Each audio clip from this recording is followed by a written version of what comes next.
So I like to start my program out by letting you know that I have a disorder. It's called OPD, and it stands for Obsessive Propagation Disorder.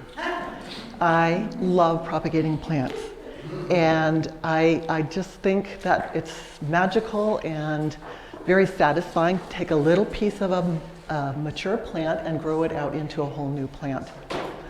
It's difficult for me to walk by a plant that I'm unfamiliar with without taking a cutting or taking the seeds home to grow out.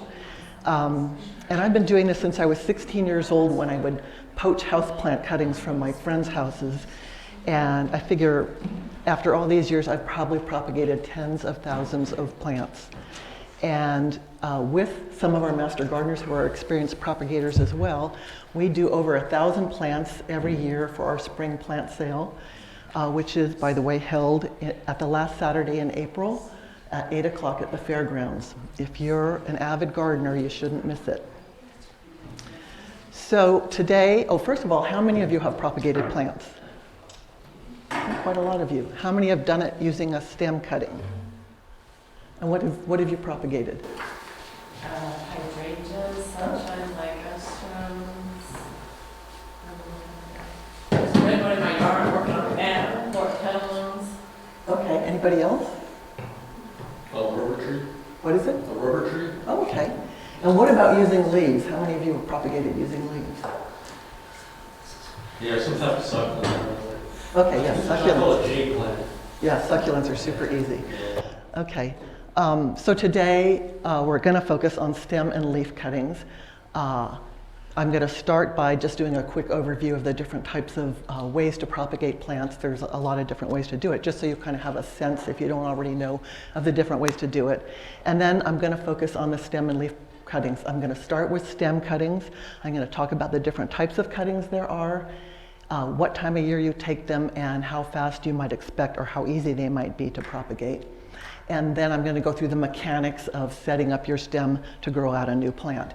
And then we're going to take a break, and all of you have material in front of you, and in the back there in front of the kitchen is plant material that I've brought, and some of our master gardeners are going to come around and help you set up your stem cuttings to grow out a plant, and then you're going to take those home with you. And then we're going to come back and I'm going to yak at you some more about the leaf cuttings, what kind of plants are appropriate for it and how to do it. And then we're going to distribute some leaves and you're going to put those into your soil 6-packs. And you're going to take those home and grow them out, hopefully. So there's two basic types of plant reproduction. There's sexual and there's asexual. So sexual propagation is when the male part of the flower fertilizes the female part of the flower. It results in a seed that grows out to a new plant. In that case, you often get a lot of diversity, especially if you're collecting seeds in the wild or in your garden. There's sometimes some cross breeding that happens, and so you never know for sure, unless you're purchasing seeds, you never know for sure what it's going to grow out to look like. In the case of asexual propagation or vegetative propagation, you're cloning. You're taking a part of the plant, of a mother plant, and growing it out to a new plant, and it's genetically absolutely identical to the mother plant. So you know when you do vegetative propagation that you are going to get whatever the mother plant looked like. So there's many, many ways to propagate a plant. So some plants you can propagate by digging up their roots and just setting their roots up to grow out a new plant. There's layering and mounding. So layering is like when you take a shrub and you pull the branch down and you tack it to the soil, and the roots start to grow out into the soil where you tack that branch down, and then you just come along and cut that off and you have a whole new plant. And mounding is similar in a way in that you mound soil up around the base of the plant. Depending on the plant, it will grow new sprouts up into that mounding dirt. Separation and division is like bulbs or daylilies, when they get so big you actually have to dig them up in order to get them to bloom again. You have to separate that plant into a number of different plants. Same thing with division. Offsets are like when you have a mother plant like this and it starts growing new plants around it. These are offsets, are called pups sometimes, and you can dig that plant up and separate those to get a whole new plant. And again, they're going to be a clone. Runners Are they still attached to the mother plant at this point? Or? Usually you have to, depending on what it is, sometimes you can just pluck them off, but sometimes you have to get like a saw or something. Like I've actually, when it came to like a really big mound of something, I used a sawzall, an electric sawzall to get them apart. So runners are like oops, we really went crazy here. Are like when you have strawberries, the mother plant grows out a modified stem and a new baby grows on it, and you just cut off the modified stem and you have a whole new plant. Same thing with like those pesky spider plants that keep producing babies. Every one of those babies, you just has a little tiny root nub on it, and you can stick it in soil and it'll grow out.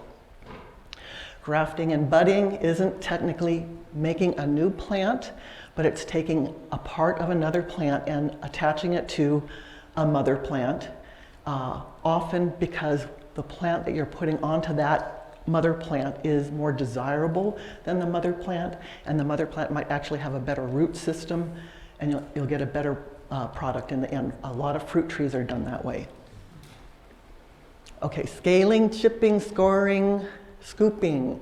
They're all really fancy ways to take a single bulb and grow it out into many, many, many different bulbs. And this is done mostly commercially when there's a large volume needed.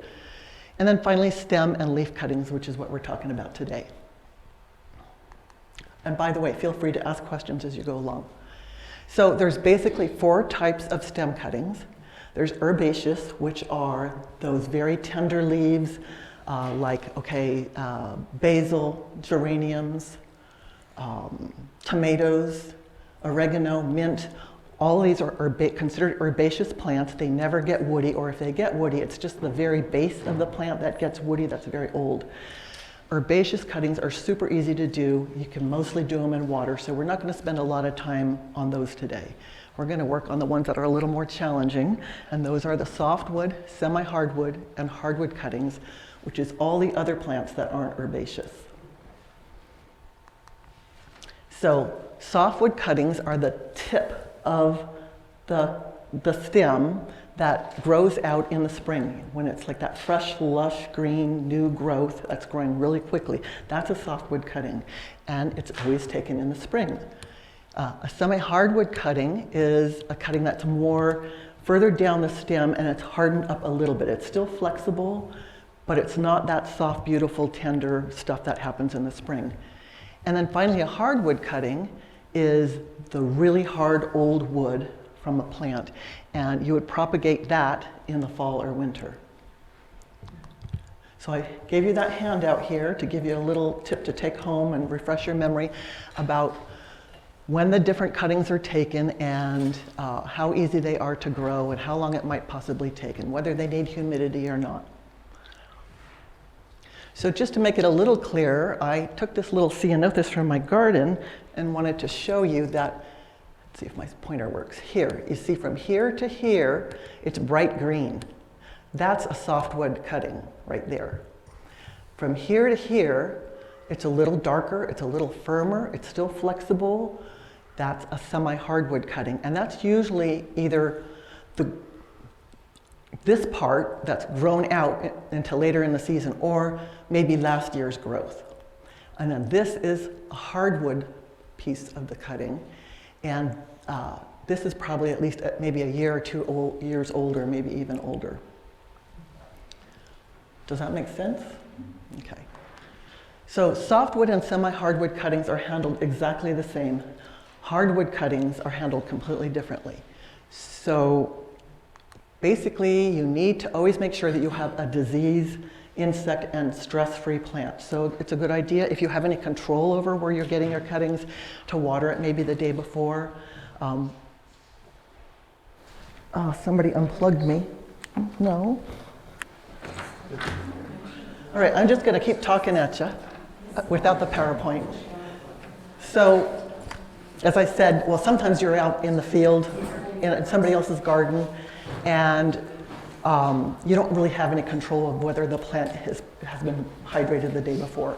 So what you can do is try to always take your cuttings in the morning if you can. That doesn't mean that you shouldn't take them when you're walking somewhere and you have an opportunity to take a cutting, but your best opportunity for a positive result is to take your cuttings in the morning before the plant gets stressed out by sun or heat or light intensity. So now I'm going to really work hard to remember what I'm supposed to say here. Oh, and I have a question. Okay. Our California natives aren't supposed to have a lot of water, so if you run across a California native, typically it's not water, or it's not water very much. Is that, so just do them in the morning then? Yeah, I mean, you just want to make sure that the plant's not stressed out. In the heat of the day, things get stressed out, and native plants, though, they're not going to get as stressed out because they don't need as much water. Keep asking questions till we get this taken care of. The true classical music helps unstress. I don't know, do you want to blare it out into your garden? I knew what I could talk about before I get the rest of it up, so I'll talk a little bit about plant patents and the rules of taking cuttings. So, and even seeds. So plant patents are issued by the United States government to people that have either bred a new plant, a new variety, or sometimes somebody finds something in the field, out in the wild, and it's a new discovery and they can get that patented as well. So a good example of that is, a good example of that is foothill penstemon Margarita Bop. Have you any of you heard of that? You have? It's a beautiful penstemon. It's a native here, and it was discovered in the back of a porch at somebody's house, and the BOP stands for back of porch.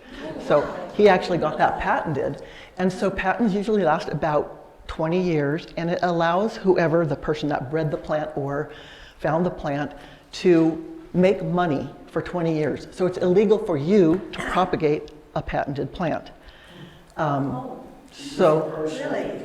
What? Even for personal use. Even for personal use. But I don't think the propagation police are going to come knock on your door. Yeah. It's really meant so that nurseries don't start propagating this plant and selling it. They have to actually buy permission from the owner of the patent to propagate it and sell it. So if you go to a nursery, for instance, the one on Crater, yeah. If they have a name, does that mean it's patented? No. You can look it up online. So, like I said, I propagate things that are patented, and the police haven't come got me yet. So, but we try to be really, really careful about not selling patented plants at our plant sale. And I generally take a look, I'll go online and I'll say whatever it is Margarita Bop patented? And it'll tell you, sometimes, you can't always find it, but sometimes it'll tell you how many years or when the patent runs out. Once the patent runs out, you can propagate anything you want and sell it. Also, when it comes to collecting plant material, it's illegal to collect any plant material in a national park, which is really hard for me because we go to the national parks a lot. And Dan, who used to work in the national park, is always telling me, you don't do it.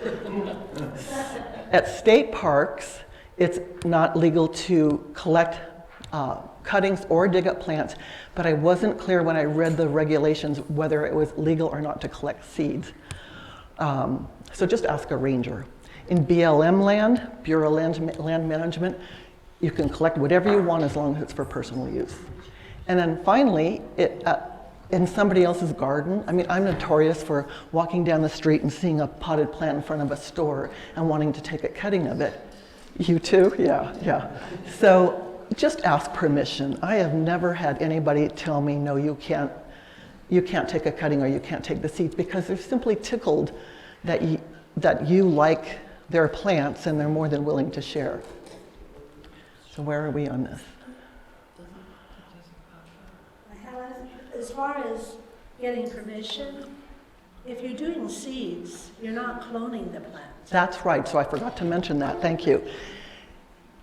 You can collect seeds from a patented plant, because technically it's not genetically the same. The plants that grow out are not going to be genetically the same as the mother plant, because the seeds have two parents, so it's slightly different. And tubers is the other thing that you can, if somebody has patented their tubers, you can still grow them out. Well, let me just share because I just found out. So I had two beautiful sages, two beautiful colors that I wanted to grow for a church sale. And I gathered the seeds and I grew them and they were doing well. Well, none of the 10 that I have, maybe 2 are true to the parents, and the others are like a continuum of colors. So that didn't work for me, but I'm just letting you know, if you plant seeds, you're going to get a surprise. Well, yeah, that's true. If you're gathering in the wild or in your own garden, but when you buy seeds from a seed company, Right. they're very careful about keeping particular plants together so that there's no cross-pollination. So you know what you're going to get when you buy the seeds.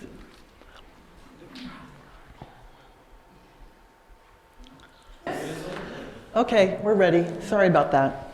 Okay, so when you take your cuttings, you want to make them between 3 and 5 inches in length. Sometimes, though, you only have that much to work with. So why am I buzzing? Okay. So you take what you can, but in the best case scenario, you're going to have a cutting that's 3 to 5 inches long.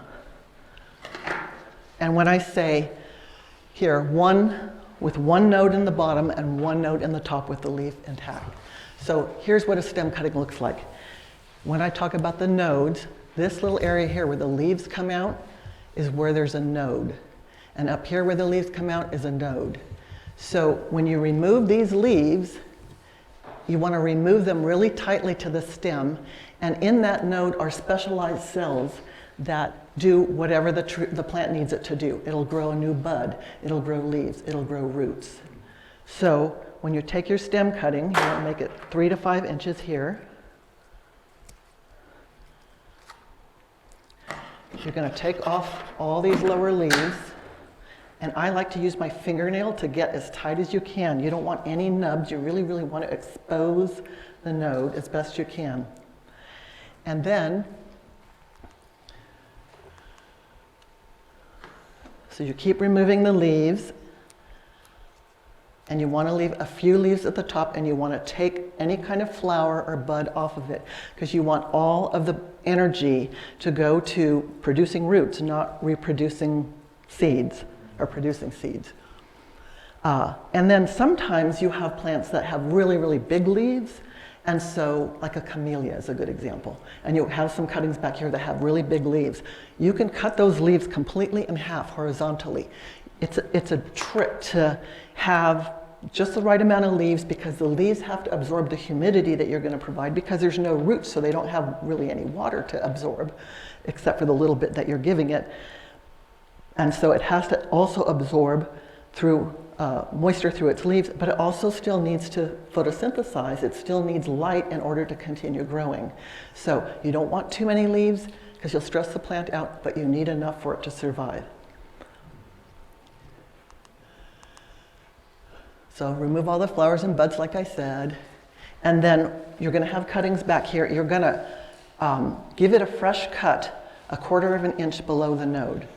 Now I want to say that not all plants grow their roots out of the node, but most do. Some actually grow them out of the cut. So Ceanothus is an example of one that grows out of the cut in the bottom as opposed to the node. And tomatoes grow roots all the way up and down their stems. So it just depends. But I always make sure I have at least one node, and sometimes 2, when I put it in the rooting medium. Apply rooting hormone. So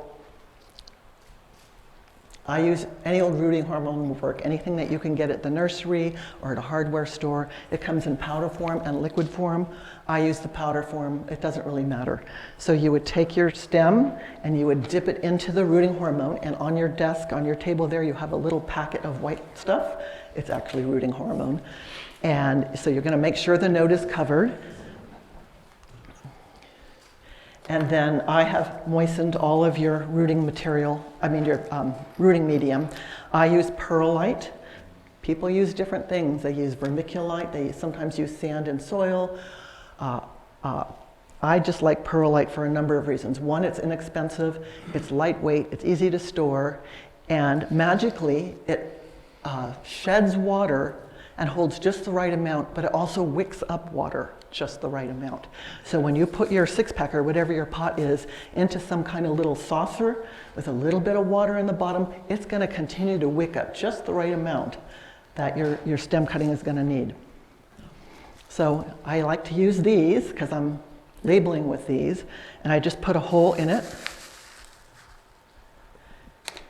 Pretend I put rooting hormone in this. I stick it in there, making sure the node is covered, and I squeeze it really, really tight because I want to have really good contact, and that's all there is to it. So enclosed. The perlite, what does it give the plant? Anything? Nothing, it just has the moisture that it needs. It's kind of an inert material. It's actually made of volcanic pebbles that is heated really, really high until it pops. And sometimes It's holding it in moisture. it's just giving it moisture and giving it support to stand up. Okay. It's not nutrient. No, not at all. And you don't need to fertilize these until they get potted up in their regular permanent environment. Enclose in a humid environment. So I like to use these. I think they're wonderful, but I do a large volume, and this will hold 48 stem cuttings. When Master Gardeners get together for doing propagation for our spring sale, we'll probably do 6 or 8 of these so that we have enough plants for sale. We grow out plants with seeds too, but this is with the stem cuttings. I like this because it has the little, what are these called? Vents, thank you, on it, and you can control the humidity to some degree.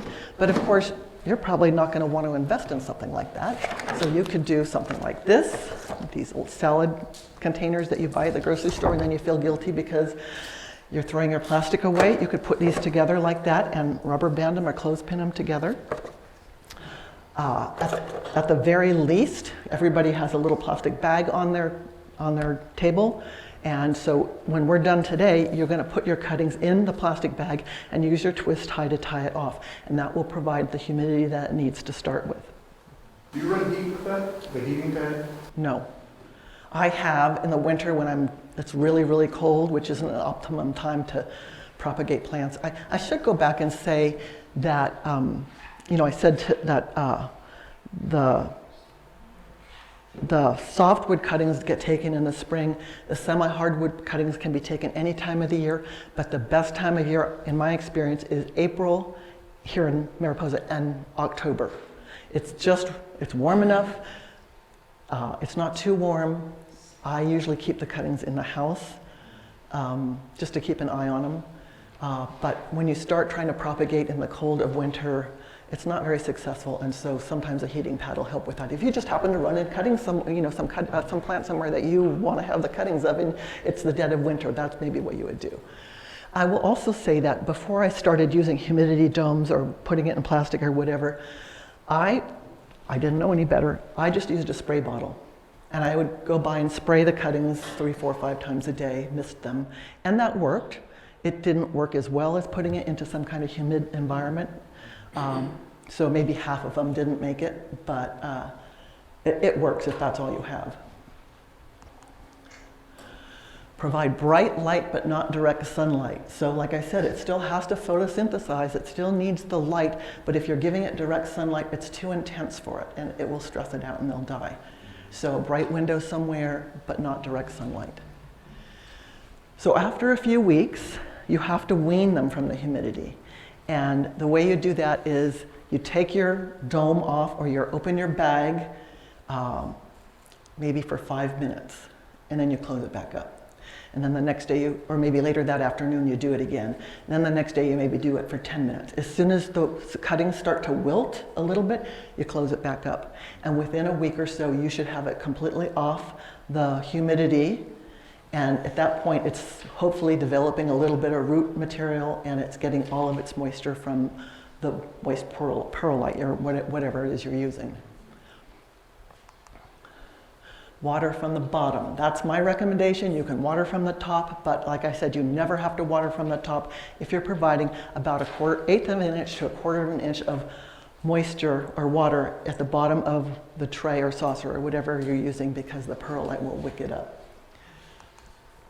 And then watch for roots to appear.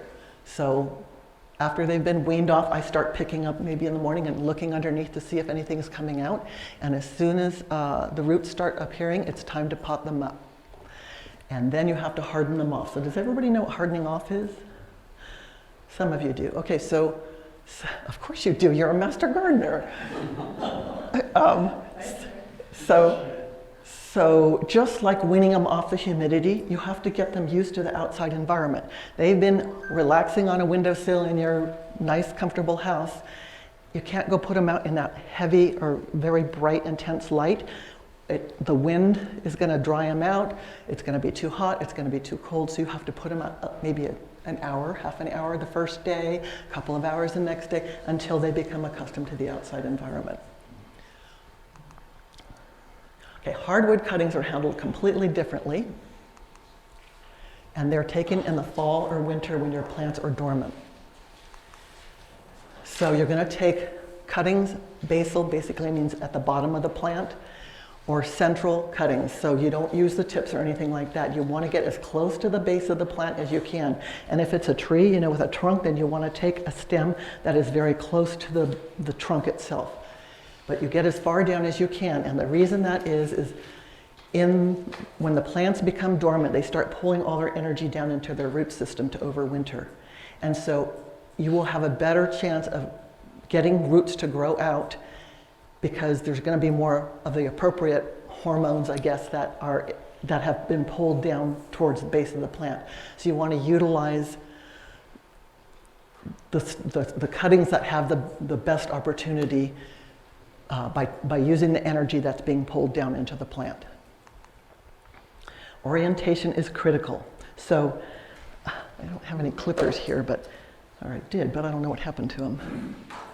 So you're out in your garden and you're either taking vines or tree branches that have no leaves on them or no buds or nothing. And so it's a good habit to get into when you take your cuttings and you know which way is up out in the garden or wherever you're collecting, that you take the top of your cutting and put it at a diagonal, and the bottom of your cutting a straight cut. So when you take all those cuttings back to your table to plant them, you know which way is up.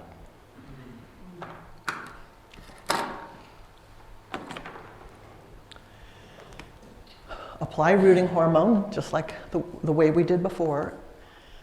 Place it in soil or sphagnum moss, and place it in a dark, cool location or outdoors. So there's two ways to do it. One is you take your cuttings and you wrap them in moist sphagnum moss and you put them in a baggie and you put them in a cool place, like your dark place, like your garage. And in the spring, you'll start seeing in that sphagnum moss little roots starting to come out. The other way to do it, which I personally think is a lot easier and maybe a little more successful, is to take the cuttings and just put them in a pot, a whole bunch of them of the same variety in a pot of soil, and leave them to winter out. And so this isn't our picture, but we do something very similar where we'll take one variety, put all of those cuttings in one pot, and then in the spring they're going to start budding out, and then you can pull all of them apart and see that they have roots and then pot them up individually.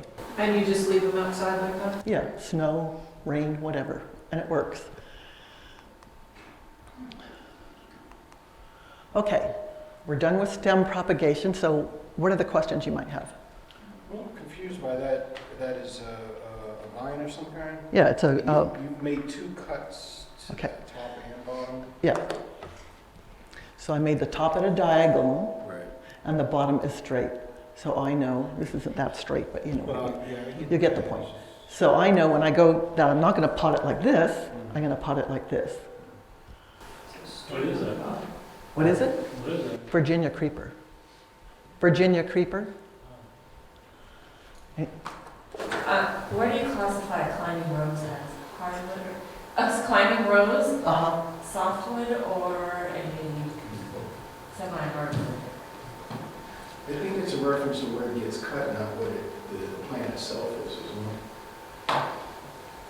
Well, you can get softwood cuttings off a rose. That's the tips. And I guess I would call it semi-hardwood, I guess. Because it's not woody. Yeah, I know, I was, okay, just asking. Yeah, you had to ask a hard one, didn't you? Okay, somebody else had. Oh, what are your thoughts on water propagation? Okay, so like I said, we're going to talk a little bit about that with the leaf cuttings. But yes, the herbaceous plants that I mentioned in the beginning that we're not talking about, lots of those will, I mean, basil, you just take some home from the grocery store and stick it in water and you're going to get roots.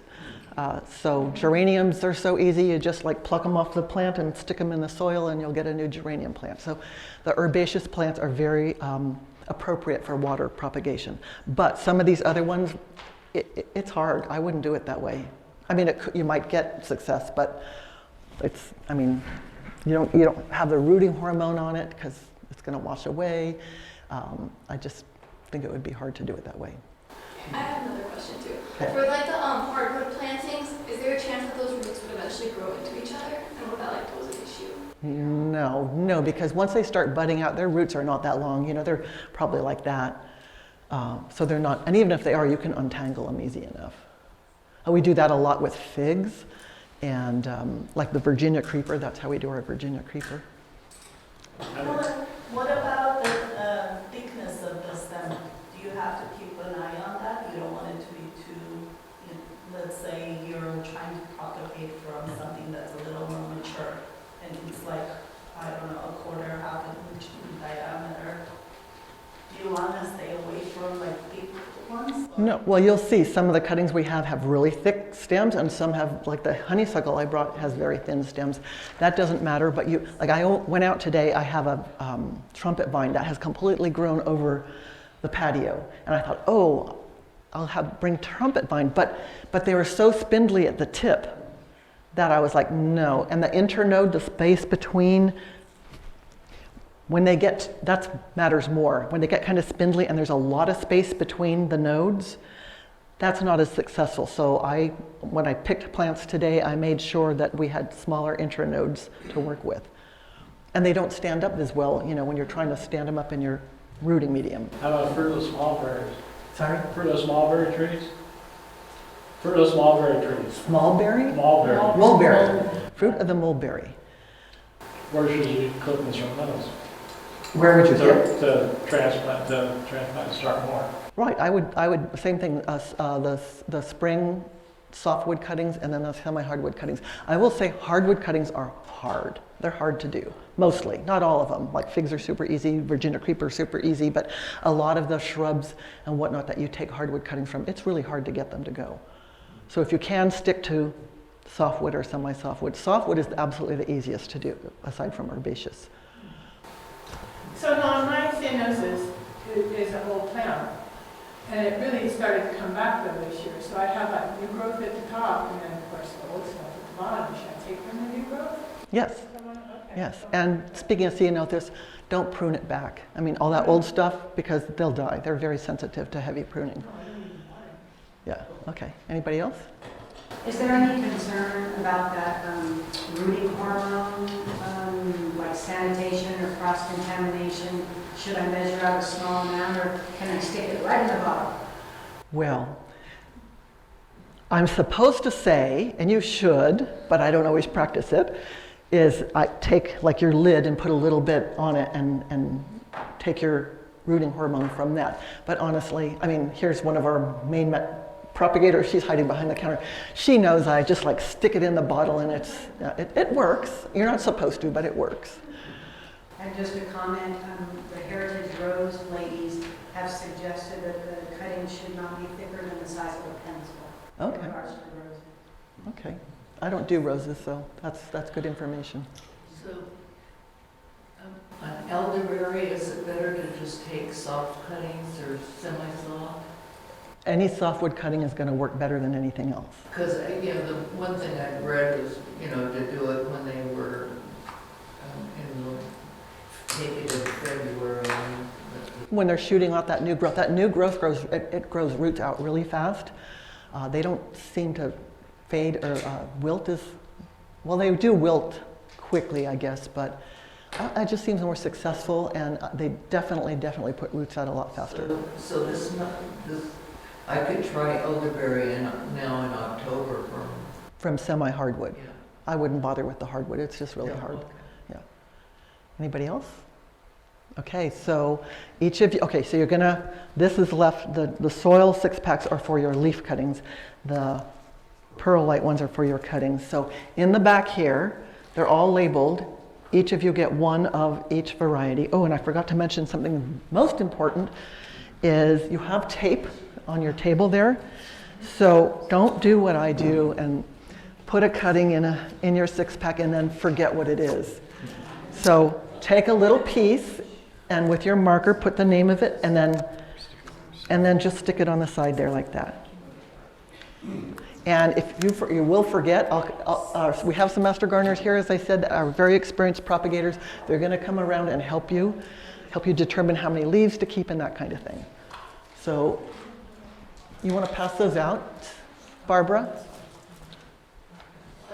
Can we review what each one?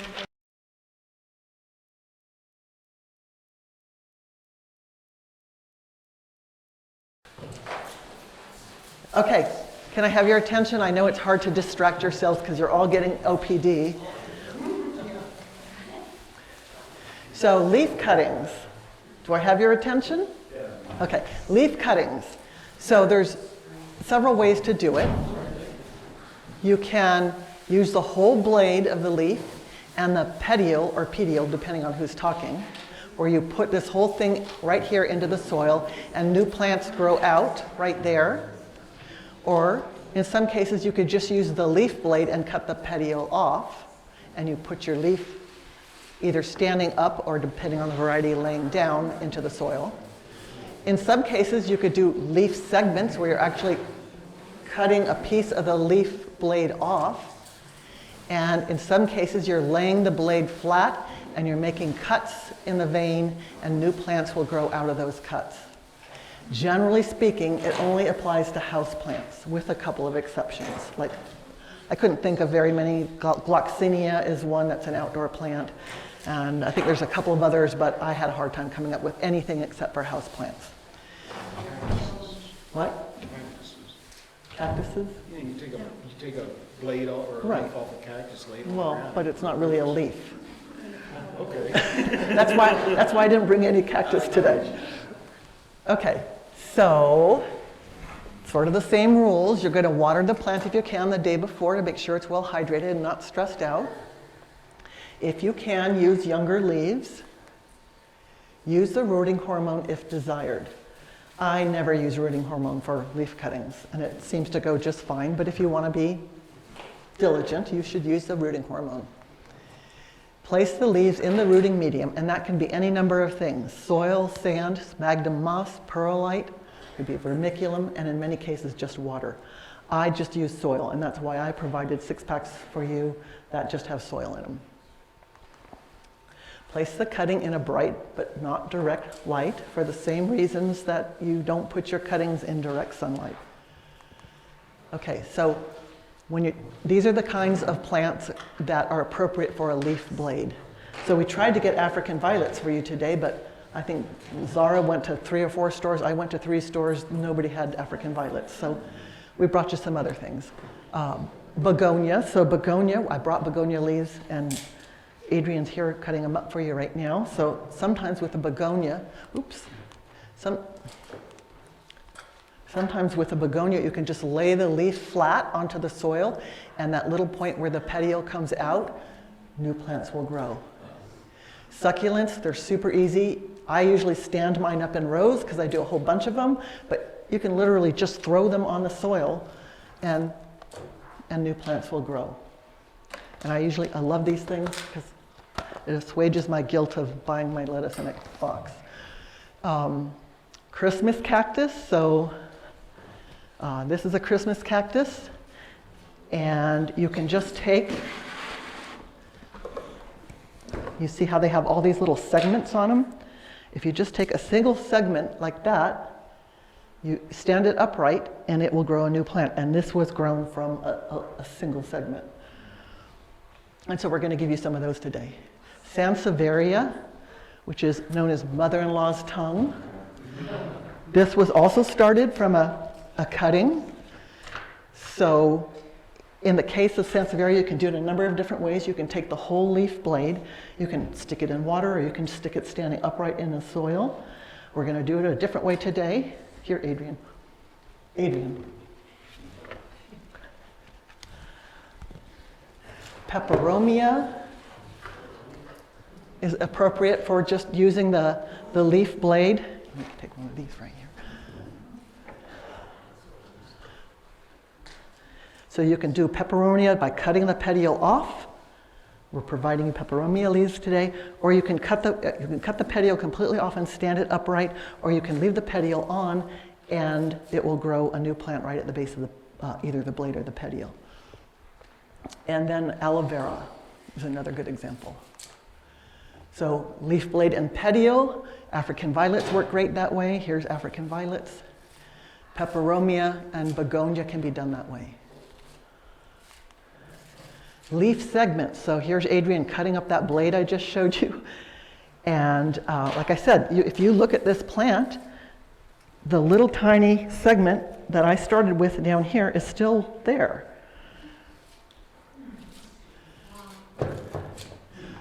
Begonia, that's how we're going to do your begonia cuttings today, because I didn't have enough leaves to provide a whole leaf.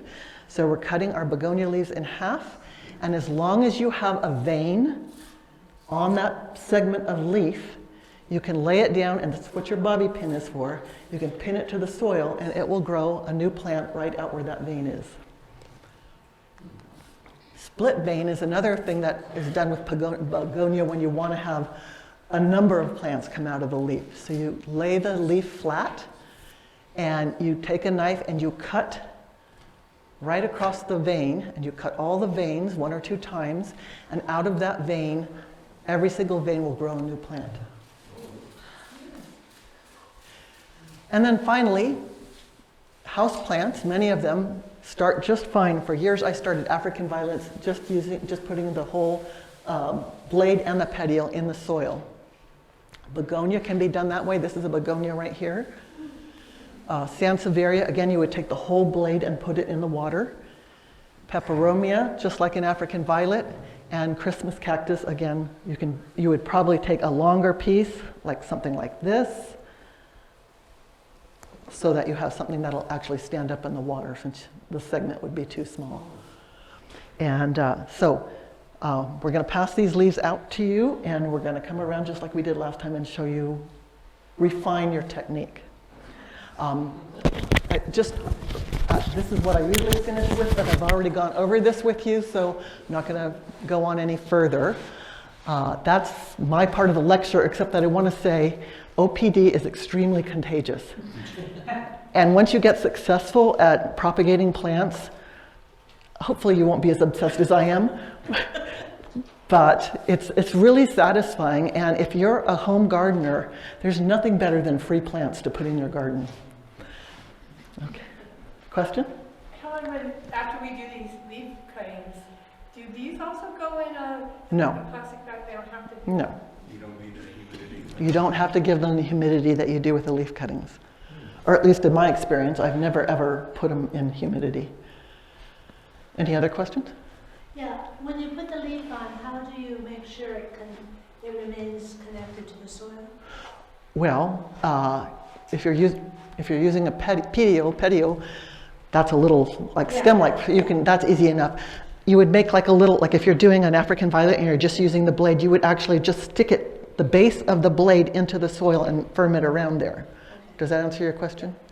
And then with regard to the one again, they're going to use the bottom. Right. With regard to the begonia, that won't, because it's not completely flat and it's too flexible to stand upright. You're going to lay it down and pin it down with a little bobby pin that we gave you. And it should be a bobby pin on your table. Oh, Okay. yes. Yes. We weren't here to do your hair. No, I expected a bobby pin. How are you choosing which technique you're using for which?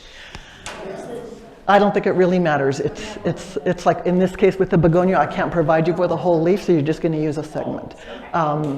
With regard to African violets and peperomias, just whatever you want to do. Personally, I think it will stand up better if you keep the petiole on it. Can't think of any other thing that would be hard to do. So like the leaf segments that we're giving you, those stand upright, and you just push them into the soil so they stay steady. So Lisa, I think part of it's trial and error too. You know, you cut a plant, you stick it in, you say, I'm going to stick it in this or I'm going to stick it in that way, and see which way works best. And if you wanted to get a lot of begonias, you would use the flat leaf and cut through the veins, so you would get any number of plants coming out of each vein. And then, so the mother-in-law is telling if you cut it and both sides are cut, it doesn't make any difference which side you put in or Nope. anything like that. Anybody else? Sure, yeah, so people are going to come around Pass out the pieces for you. and again, label. Label what you got. You'll probably recognize them, and we'll come around and make sure you know what's what. Okay, oops, sorry. Let me have one of each. Oh, you know what, I'll take his.